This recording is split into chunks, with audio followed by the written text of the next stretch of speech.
Bonjour à tous, je suis très heureuse aujourd'hui de parler d'un sujet qui m'est cher, puisque c'est ce sujet qui a occupé ma vie les 7 derniers mois et qui l'a transformée d'une certaine manière, qui m'a permis de me redécouvrir, d'expérimenter qui je suis en tant qu'adulte et en tant que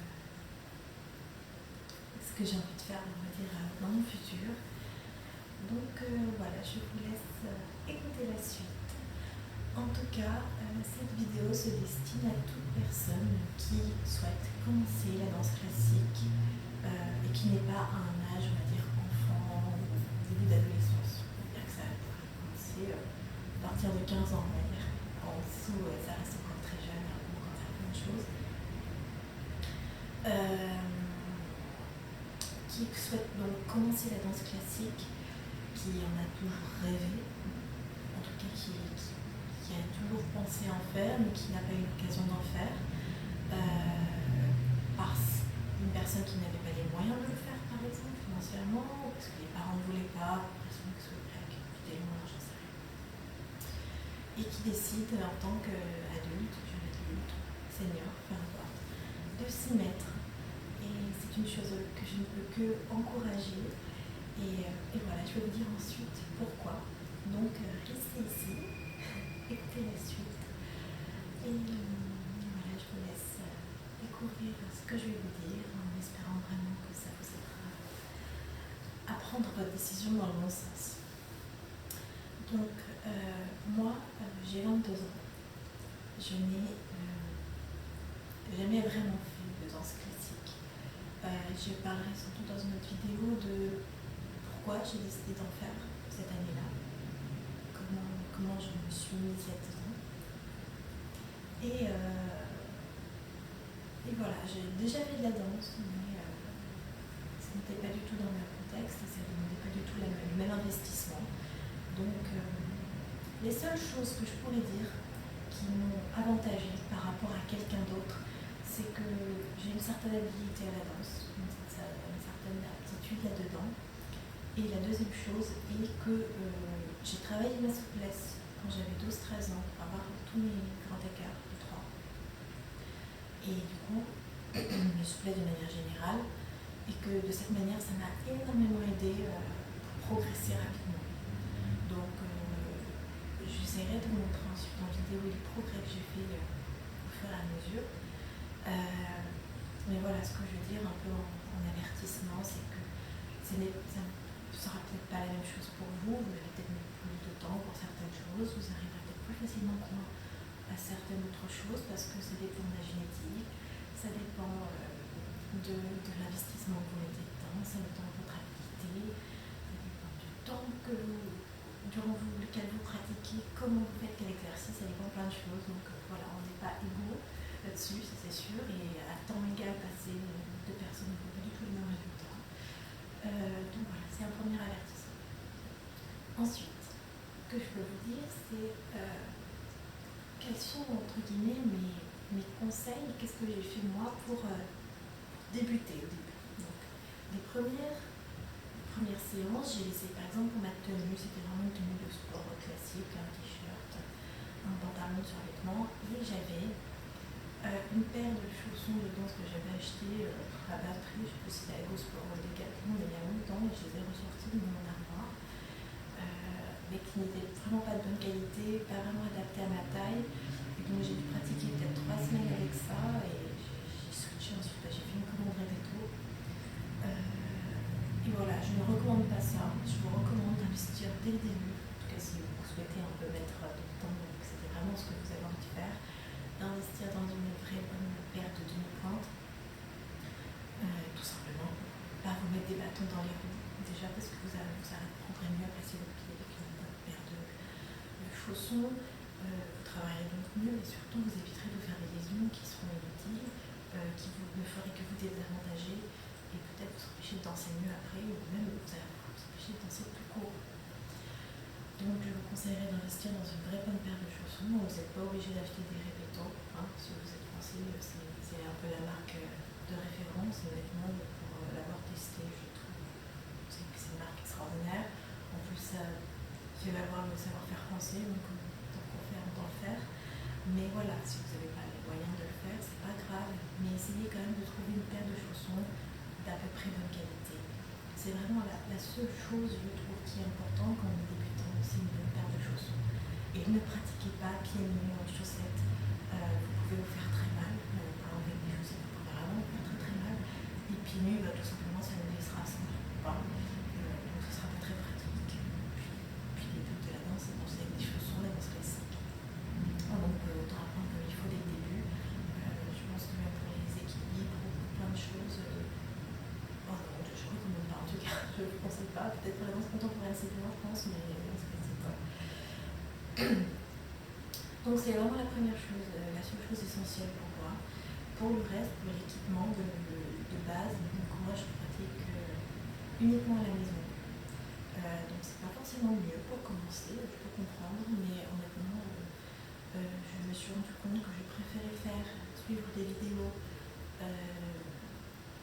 de manière quotidienne presque, et avec quelqu'un qui explique bien, qui est quelqu'un qui vous pousse vers le haut, plutôt que de faire une séance par semaine et de faire quelques entraînements à la maison le reste du temps, et d'être avec un professeur qui ne vous guidera pas vers le haut, qui ne vous prendra pas au sérieux, ou pire, qui pourra vous endommager votre corps.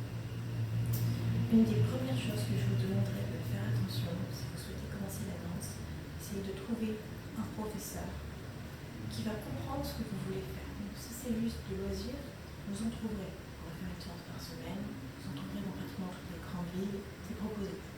Si comme moi, vous voulez, ce n'est pas juste un loisir, vous voulez vraiment vous investir dedans pour avoir un jour un niveau avancé, voire plus si possible, et que vous voulez vraiment vous investir plusieurs fois par semaine là-dedans. Donc si vous avez les moyens, tant mieux, vous pouvez trouver un professeur particulier.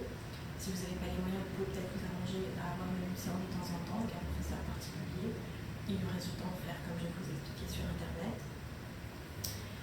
Si vous ne voulez pas de cours particulier, ce que je peux comprendre, vous le coup, mais vous voulez quand même un entraînement qui reste physique dans une école, mais comme la plupart, comme tout le monde, je pense, si vous ne voulez pas de cours particulier, ce sera une fois par semaine pour les adultes. Je ne sais pas s'il y a des écoles qui en proposent plusieurs fois par semaine. Et malheureusement, c'est très rare que les profs vous prennent au sérieux. Parce que pour eux, et en même temps, je ne peux pas leur en vouloir. Je pense que c'est des gens qui souvent ont investi toute leur vie dans la danse classique depuis leur plus jeune âge et qui méprisent un peu les adultes qui commencent la danse classique et qui viennent de devenir comme eux, qui n'ont pas autant investi de temps dedans, mais veulent réussir plus vite, etc. Je peux comprendre le mépris qu'ont les professeurs de danse classique vis-à-vis de ce public-là. En même temps, il n'est pas forcément justifié. Je comprends l'idée générale, mais je ne la défends pas, on va dire. Et malheureusement, c'est ce qui est pratiquement partout. On va vous prendre un peu pour des cons quand vous êtes adulte et que vous voulez vous investir dans la danse classique. Parce que vous dites, mais vous savez, vous ne deviendrez jamais professionnel. C'est sans doute le cas, effectivement, c'est vrai. Mais déjà, il y a des cas exceptionnels qui ont prouvé le contraire. Et un adulte, s'il travaille correctement et s'il est accompagné de la bonne manière, il y a plusieurs exemples de gens qui ont réussi par exemple à devenir professeur de danse classique.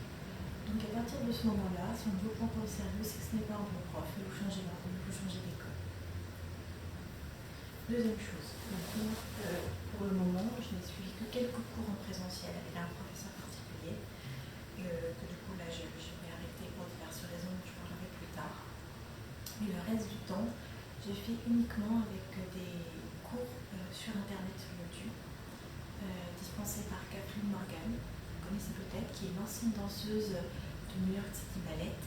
Et tous ces cours sur YouTube sont gratuits. Donc si vous comprenez l'anglais, c'est vraiment ce que je peux recommander. C'est que l'avantage, c'est qu'il y a énormément de cours qu'elle propose, des bars pour tous les niveaux, des centres aussi.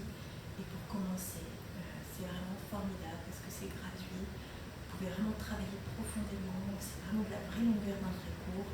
Elle donne plein d'astuces. Elle est vraiment attentive. Et ne juge pas. C'est une excellente prof. Donc si vous comprenez l'anglais, franchement, je ne peux que vous recommander de commencer avec elle. Mais alors, attention, ce que je peux vous dire, malheureusement, c'est qu'il y a énormément de gens qui vont vouloir en faire trop, qui ne connaissent pas du tout leur corps, qui veulent faire de la danse classique mais pour des mauvaises raisons, ou encore qui vont faire le contraire de ce qu'il faut.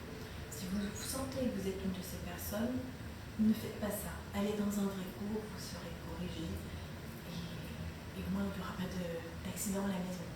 Si vous êtes quelqu'un qui connaissez votre corps à peu près, qui est autonome et discipliné, mais qui est raisonnable dans ce qu'elle attend de ses progrès, et ce qu'elle attend dans le cours, et ce qu'elle attend de son corps surtout, je vous conseille de faire ça. Encore une fois, je ne suis pas une professionnelle, donc voilà, ça reste des conseils, donc personne n'est une personne. Je ne suis pas professeur de danse classique, je ne suis pas docteur. Donc si vous avez des doutes, demandez à des professionnels. Moi, c'est mes conseils personnels, suivant mon expérience. Ce que je peux vous dire, c'est qu'en tout cas, pour commencer la danse classique, il va falloir vous attendre parce que ça va être long pour avoir des progrès. Vous allez en voir normalement, dès les deux premières semaines, vous aurez des petites choses qui vont changer. Si vous faites les cours correctement et si vous arrivez à vous placer correctement, il y aura forcément des progrès, peu importe le niveau que vous êtes. Même si vous arrivez à peine à faire une ouverture, on va dire, de bras, vous allez voir au bout de 2 semaines que ce sera mieux, ce sera plus gracieux, vous placez. Même si c'est juste ça, ce sera mieux. Mais les progrès vont être longs quand même, on va dire, si on veut voir des progrès, on va dire, spectaculaires, qui sont vraiment visibles à l'œil nu, ça demande plusieurs mois d'efforts, plusieurs années pour la plupart des exercices. Je regardais des vidéos de professionnels qui ont dansé parmi les meilleurs ballets du monde et qui m'ont dit que un des pas de base qu'on réussissait à vraiment contrôler et à maîtriser le mieux à la fin de sa carrière, c'est le plié, qui est le premier exercice qu'on apprend en danse classique, qui paraît d'une simplicité enfantine. Mais voilà, ces personnes disent que c'est peut-être un des pas les plus difficiles de la danse classique, parce qu'il ne s'agit pas juste de donner une pression à ses genoux dans un certain moment. Il manque beaucoup plus de choses. Donc voilà, pour tout. De manière générale, si vous ne les avez pas déjà, il va falloir acquérir ces qualités-là. La patience, la persévérance, la tolérance envers vous-même, arrêtez de vous comparer aux autres gens, et puis surtout être raisonnable et être éthique. Si vous voulez voir des vrais progrès, il faut aussi changer votre mode de vie. Si vous fumez énormément, que vous buvez de l'alcool, que vous sortez plein de fois par semaine, sans bien dormir, que vous mangez n'importe comment, je ne parle pas de, attention, je ne parle pas de régime ou quoi. Vous verrez des progrès certainement, surtout si vous avez une bonne constitution, vous êtes encore jeune, mais ça vous mettra des bâtons dans les roues. Alors après, ça dépend ce que vous cherchez, évidemment.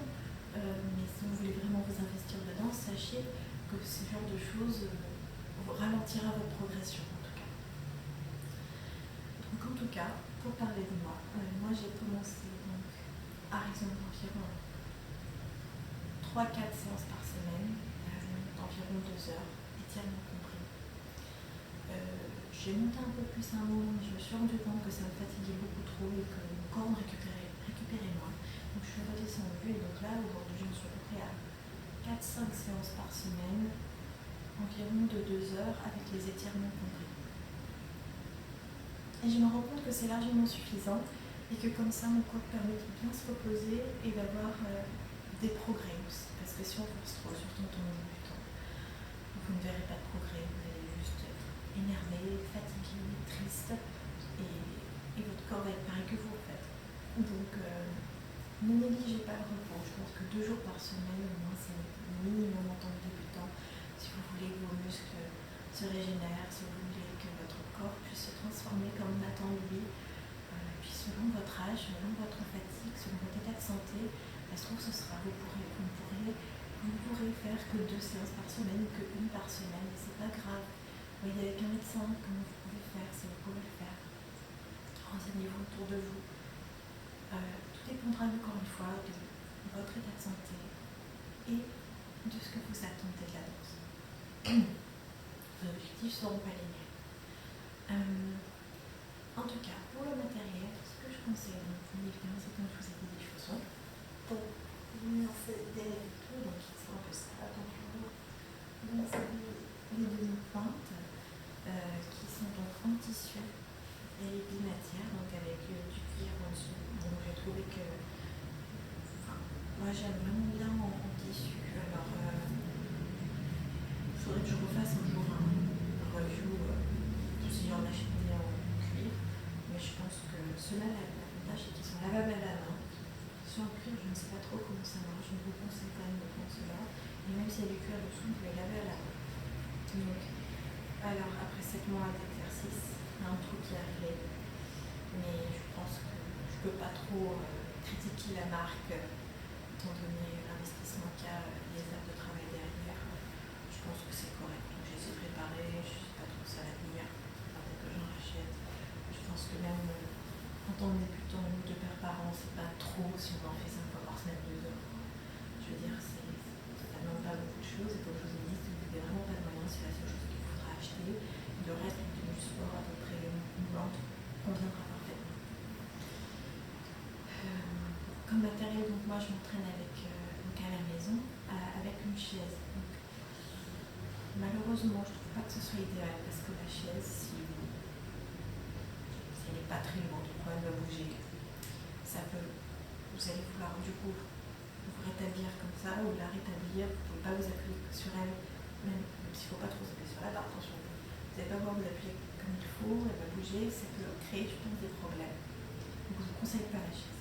Si vous avez plutôt un appui de cuisine par exemple qui est plus solide et qui arrive à peu près, je crois que la taille idéale, c'est pas trop au niveau de la taille, ce serait l'idéal que vous ayez un appui stable qui vous arrive au niveau de la taille. Vérifiez cette information.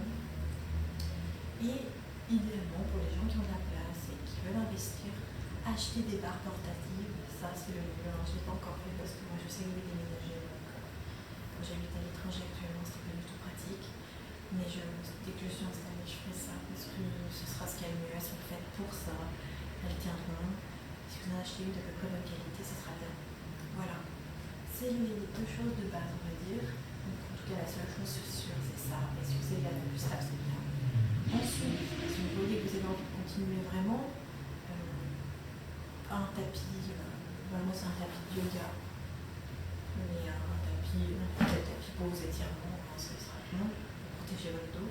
Puis aussi par exemple pour faire des abdominaux, des exercices en plus, pour consolider votre corps. Ensuite, voilà des petits points, vous voulez travailler les bras, des choses comme ça. Ça c'est vraiment en plus.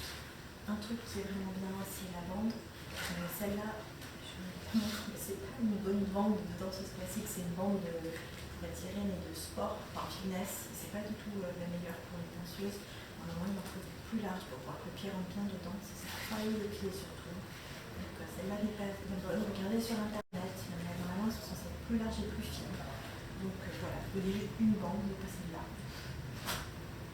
Et ensuite, si vous voulez, par exemple, travailler vos écarts, même si vous l'avez déjà comme moi, mais vous voulez plus profondément travailler vos écarts, une brique de yoga, c'est parfait.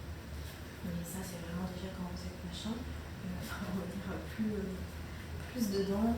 Et par contre, en même temps, oui, non, si, en fait, si, même pour les gens qui commencent, s'ils veulent juste aller doucement dans leur écart, je crois qu'ils oui, ça c'est bon. Voilà. Et le reste, la tenue de danse, le juste corps, tout ça, si vous avez envie, c'est parfait. Et puis ça aide à se mettre dans l'éthique de la danseuse classique. Mais si vous n'avez pas les moyens, évidemment, c'est pas ça qui peut vous empêcher de danser. Donc voilà, en tout cas, ça c'est vraiment les premières choses qui me viennent à l'esprit.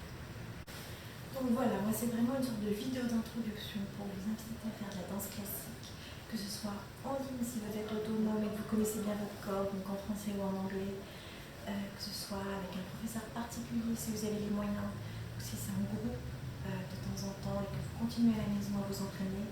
Ce qui est intéressant, le plus important, c'est que vous ayez l'envie de le faire, que vous ayez, si vous avez vraiment envie de vous investir, attention, l'éthique de le faire, conscient de ses limites, de son propre corps pour pouvoir progresser, sinon vous ne progresserez pas. Et surtout, chose que j'ai oublié de dire, n'attendez pas de faire des points durant votre première année de danse. C'est impossible. Et d'ailleurs, durant la deuxième année non plus, je crois. C'est pas très conseillé. Vraiment, c'est au moins, je crois, 2 ans d'attente. Mais si vous avez déjà un corps qui vous le permet, qui a la bonne construction au niveau des abdominaux du dos, du pied, de la cheville, du mollet, et souvent, pour y arriver, il faut 2 ans au minimum de danse classique, à raison à peu près de 4-5 séances de 2 heures, pour avoir cette force, ce maintien. Parce que les pointes, il faut savoir que si vous n'avez pas la force déjà de tenir en relevé vos équilibres, vos exercices, les pointes, ça demande encore plus d'efforts. Si votre pied, votre cheville, vos abdominaux, votre dos n'ont pas la bonne position et la bonne force, autant vous dire que vous allez vous détruire le corps. Et ça va faire des lésions dramatiques. Donc ne faites surtout pas ça. Moi, j'en suis pas du tout au point. Ça fait que 6 mois, donc je ne pense... j'en rêve, mais je ne pense pas actuellement parce que ça va être avant un long moment. Normalement, je pense que c'est 1 an et demi, peut-être, mais je pense que avant de le faire, je verrai avec un professionnel de la danse pour qu'il me dise si je peux en faire avec mon pied et tout ça, parce qu'il n'y a que eux vraiment qui pourront vous dire. Ne le décidez pas vous-même, même si ça fait un petit moment que vous en faites. Je pense qu'il faut vraiment demander à quelqu'un de qualifié. Donc voilà. Et la danse classique, ce n'est pas que les pointes, c'est aussi les demi-pointes. C'est bien plus que ça. Peut-être que vous n'en ferez jamais, c'est pas grave. Regardez les hommes danseurs classiques, même si maintenant il y en a qui commencent à faire des pointes, n'en feront jamais de leur vie. Est-ce que ce n'est pas pour autant des danseurs classiques? Non. Ce n'est pas une raison, peut-être à cause de votre constitution, de votre génétique, vous ne pourrez peut-être pas faire de pointes, mais c'est pas pour autant que vous ne pourrez pas être un bon danseur. Donc voilà, c'était une vidéo d'introduction, on va dire, pour vous inciter et vous donner le courage de rentrer dans la danse classique si vous n'avez pas fait durant l'âge adulte ou l'âge fin d'adolescence. Peu importe votre âge, consultez un docteur pour être sûr, pour être prudent, et allez-y à la maison, dans un vrai cours. Achetez juste des points, une bouteille d'eau, et allez-y avec de la bonne musique. Voilà, et je ferai d'autres vidéos sur ce sujet-là. Je vous souhaite beaucoup de courage et de beaux moments de danse. Voilà, bonne soirée.